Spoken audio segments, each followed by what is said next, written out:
ये क्लीशे हो सकता है, लेकिन बारिश में अपने प्रेमी प्रेमिकाओं को किस करने से अधिक रोमांटिक और कुछ नहीं हो सकता। वॉच मोजो के ऑफिशियल हिंदी चैनल में आपका स्वागत है और आज हम हॉलीवुड मूवीज के टॉप 10 बारिश में होने वाले किसिंग सीन्स का काउंटडाउन कर रहे हैं। क्योंकि इनमें कुछ सीन्स फिल्मों के क्रूशियल प्लॉट पॉइंट्स को दिखाते हैं, हम आपको इसके बारे में एक स्पॉइलर अलर्ट देना चाहते हैं। Number 10, sweet home Alabama 2002। जब मेलेनी और जेक बचपन में पहली बार किस करते हैं तो मानो जैसे उन पर बिजली ही टूट पड़ती है। Why would you want to marry me for anyhow?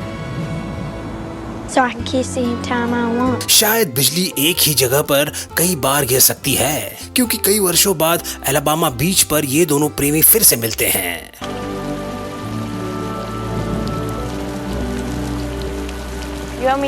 इस सीन में Melanie the one and only मैकडीमी के साथ अपनी शादी तोड़कर जैक से मिलने आई है और कहती हैं कि उसे किस करने वाला पहला लड़का जेक ही था और आखिरी भी वही रहेगा। सालों बाद वापस एक हो रहे इस जोड़े के प्यार को दर्शाने और उनके किस को ज्यादा भावुक बनाने के लिए बारिश के अलावा और सुंदर चीज क्या हो सकती है भला। Number 9, castaway 2000। कास्टअवे के दौरान सभी दर्शकों को यही आशा होती है कि चक नोलन किसी भी तरह उस सुनसान द्वीप से निकलकर केली के पास लौट सकें और आखिरकार वो लौट भी जाते हैं। फिर भी फिल्म का हैप्पी एंडिंग नहीं हो पाता। चक के गैर हाजिरी में केली ने दूसरी शादी कर ली थी, जिससे उनकी एक बेटी भी है। केली बारिश में दौड़कर जब चक को एक फाइनल फेयरवेल किस देती है तो 1 मिनट के लिए सब कुछ छोड़कर चक के साथ जाने की सोचती है। I knew it. But everybody said I had to stop saying that I hadn't let you go. दोनों को जल्द ही एहसास हो जाता है कि वो अब कभी भी एक साथ नहीं रह सकते और जैसे ही बारिश की बूंदें गिरती हैं, दर्शकों के आंखों से आंसू भी गिरने लगते हैं। You have to go home. Number 8, dear John 2010। बारिश में किस के बिना ये एक निकोलस स्पार्क्स एडेप्टेशन हो ही नहीं सकता। आर्मी से छुट्टी पर आए स्टाफ सार्जेंट जॉन टायरी कोई भी इमोशनल अटैचमेंट बनाने से डरते हैं, लेकिन सवाना से मिलते ही वो ना चाहकर भी प्यार में पड़ जाते हैं। Gosh, what a mess. You are a lifesaver.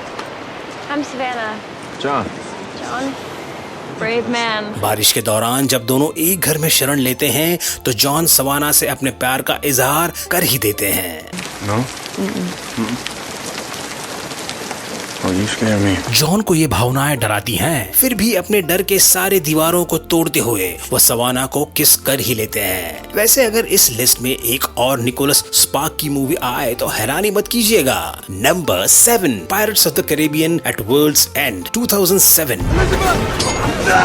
तीसरे pirates of the Caribbean movie के क्लाइमेक्स में हमको सब कुछ मिलता है, यहाँ तक कि थोड़ा रोमांस भी देखने को मिलता है। समंदर में एक तूफानी लड़ाई के बीच विल टर्नर को महसूस होता है कि अब सब खत्म ही होने वाला है। वो एलिजाबेथ से प्रपोज करने के लिए उसे अपनी तरफ खींच लेता है। Will you marry me? कम समय में विल और एलिजाबेथ अपने हमलावरों से लड़ते लड़ते अपने प्यार का इजहार करते हैं। I've made my choice. What's yours?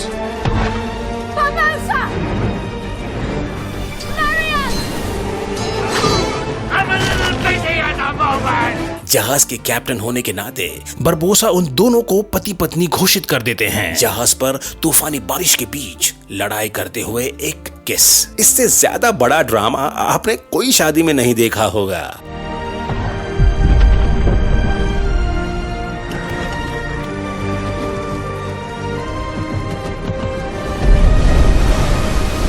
Number 6, match point 2005। Woody Allen को शायद कॉम्प्लिकेटेड रिलेशनशिप्स के बारे में काफी कुछ पता है। मैच पॉइंट में फिल्म मेकर ने नोला के रूप में शार्लेट जोहानसन और क्रिस के रूप में जोनाथन राइस मेयर के बीच फॉरबिडन रोमांस की कहानी बताई है।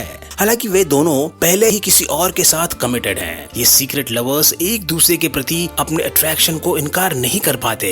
नोला और क्रिस जानते हैं कि उनके इस अफेयर का अंत बहुत बुरा हो सकता है, लेकिन जब बारिश उन पर बरसती है तो वो अपने टेम्पटेशंस को रोक नहीं पाते। आप चाहे इनकी मेकआउट को लव या लस्ट समझें, पर कोई यह इनकार नहीं कर सकता कि ये काफी हॉट सीन है। ये काफी हद तक बारिश के शानदार उपयोग के साथ साथ इसमें शामिल सुंदर लोगों के कारण है।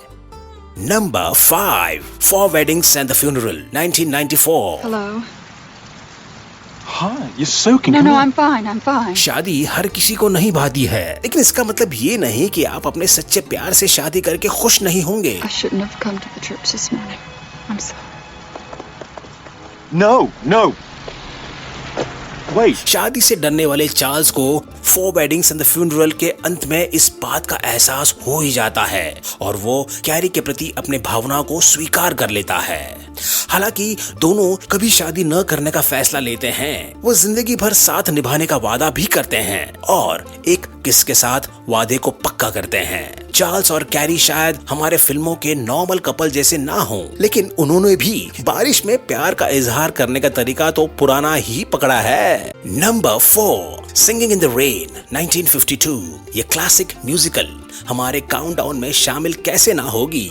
बाहर बारिश की बूंदाबांदी हो सकती है, लेकिन कैथी को उसके दरवाजे पर किस करते हुए डॉन को ऐसा लगता है कि आसमान पर सूरज चमक रहा हो, और तो और छतरी बंद करके वो हॉलीवुड सिनेमा के सबसे आइकनिक म्यूजिकल नंबर्स पर परफॉर्म भी करने लगते हैं। क्या आपको ये सीन देखकर राज कपूर और नरगिस के फेमस बारिश वाले रोमांटिक गाने की याद नहीं आती? अगर हाँ, तो नीचे कमेंट्स में हमें जरूर बताएं कि हम कौन से गाने की बात कर रहे हैं। I walk down the lane with a happy refrain, just singing.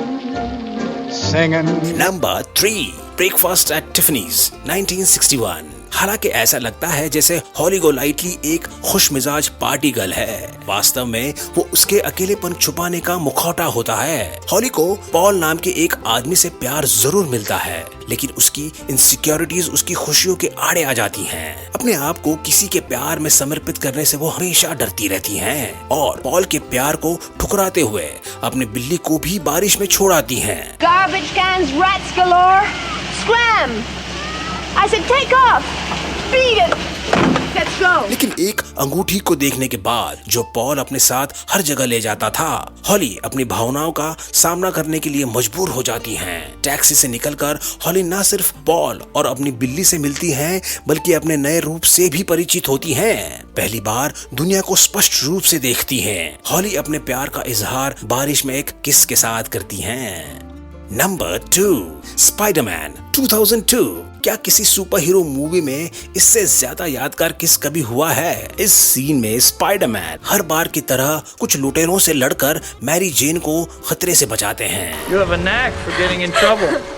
You have a knack for saving my life. जाहिर सी बात है, मैरी जेन अपने रक्षक को धन्यवाद कहना चाहती हैं। उल्टा लटक रहे स्पाइडरमैन के मुंह से मास्क सिर्फ थोड़ा सा उतार कर वो हीरो को किस करती हैं और स्पाइडरमैन के पहचान को भी गुप्त रहने देती हैं। बारिश के बूंदों के साथ शानदार स्टेजिंग और लाइटिंग ने इस रोमांटिक किस को MTV मूवी अवार्ड्स में बेस्ट किस का खिताब जितवाया है। इससे पहले कि हम अपने नंबर 1 का खुलासा करें, यह है कुछ और सीन्स जो हमारे लिस्ट में शामिल होते होते रह गए। सारा and drawer, Australia, 2008।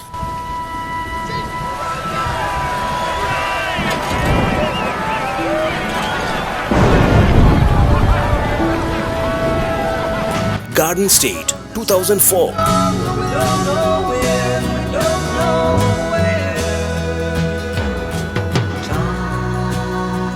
Enchanted, 2007. Falling off of stuff. Only when you're around to catch me.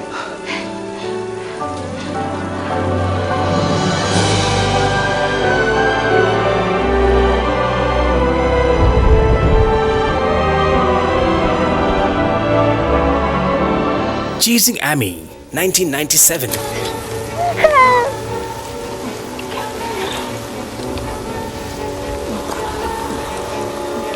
A Cinderella Story, 2004.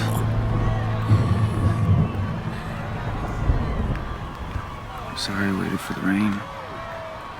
It's okay.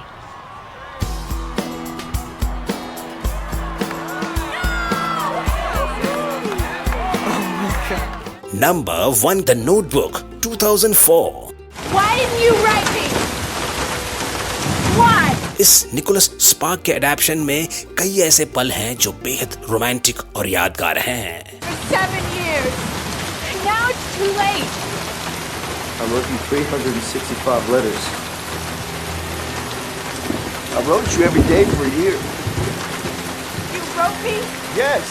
The notebook में यह सीन प्यार के जुनून से भरा है और शायद इसी वजह से इसे फिल्म के पोस्टर में भी दिखाया गया है। जैसे ही पर्दे पर घमासान बारिश से सब कुछ धुंधला हो जाता है, तब नोहा और एली ये मान लेते हैं कि उनका रिश्ता खत्म नहीं हुआ है। दोनों जब एक दिलकश किस के साथ अपने प्यार का इजहार करते हैं, तब दर्शकों की यादों में भी अपनी जगह जरूर बना लेते हैं। अगर सबसे रोमांटिक हॉलीवुड मूवीज में द नोटबुक को गिना जाता है, तो मूवी के इस सीन को खास तौर पर बारिश की वजह से सबसे ज्यादा रोमांटिक माना जाता है। क्या आप हमारे इस लिस्ट से सहमत हैं? बॉलीवुड में आपका पसंदीदा बारिश वाला रोमांटिक सीन कौन सा है? कुछ होता है मैं शाहरुख खान और काजोल वाला? हमें कमेंट से जरूर बताएं। वॉच मोजो चैनल को सब्सक्राइब करें और हमारे लेटेस्ट वीडियोस के नोटिफिकेशन के लिए बेल आइकन दबाना ना भूलें। तो मिलते हैं अगले वीडियो में, तब तक के लिए